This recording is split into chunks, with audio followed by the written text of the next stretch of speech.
gagawin tayong bago. Diba, ito yung takip ng wipes.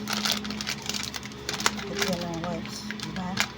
Ngayon, kukunin ko to at ilalagay ko siya dito sa tissue na binili at binigay sa akin ng aking manugang. Ngayon, para hindi siya kakalat-kalat o nadudumihan, so gupitin natin to. Ito. Hindi natin gupitin ng buo. Iaano lang natin to. Dahil may pandikit naman siya, since meron naman siyang pandikit. So, ganyan. Para hindi siya, para pantay siya. Yan. Kikita niya. Yan.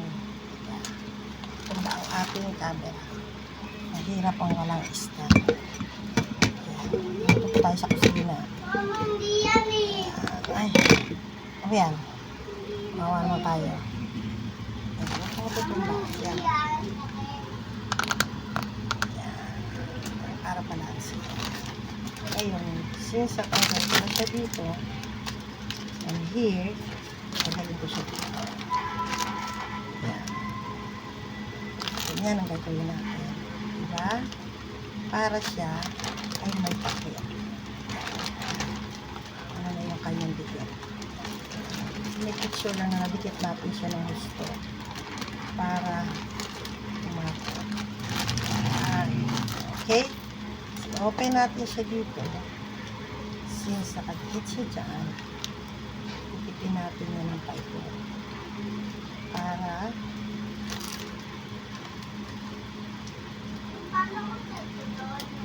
yan. Napakaganda ng aking Hindi ko marunong yan. Di ba sinabi ko yung ting si Papa?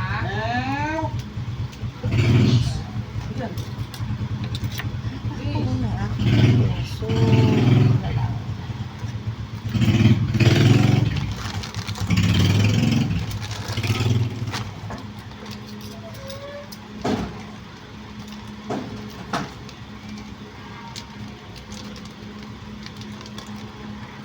Parang siya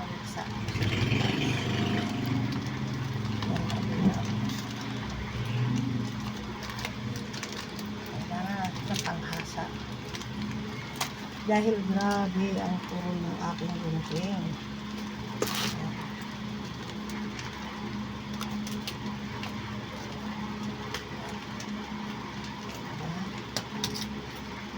Sinachili na ginugtong pa.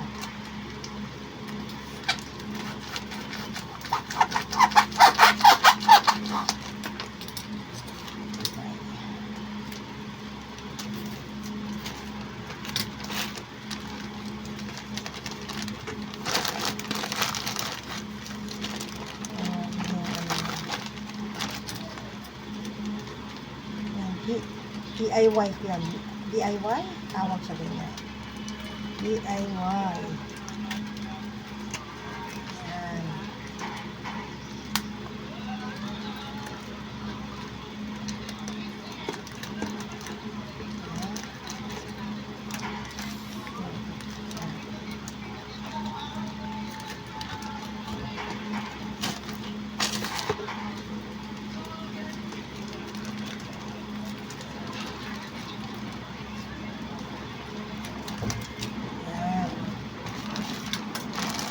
Ilusin ka natin yan para mas maganda siyang tingnan. Ilusin natin.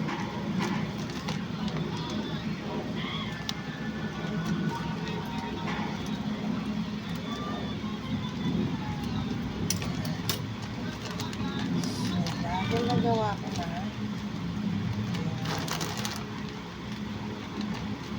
wala nang dikit-dikit.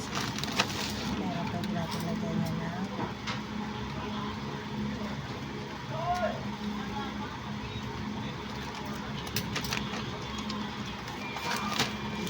Ayan. Diba? Kaling siya dito, tinanggal ko, at saka ko siya idinikit dito. Binutasan ko muna to para manatili siyang hindi maalikabukan.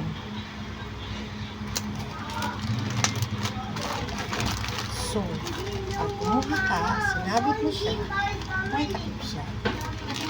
Ngayon, ito na nga, nasabit siya. Pakita ko sa inyo. Sasabit natin siya. Sasabit natin siya. Ayan. So, ayan. Ano na lang natin para may takip siya. Ayan yung takip niya.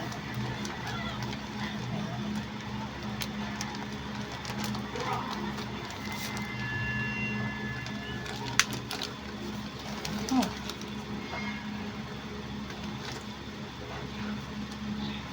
Oh, galing, diba? Kaya kahit isabit mo siyang ganyan, may takip na siya, pagkahukot niya, pwede mo siya i-close. Iwas, alikabok. Thank you.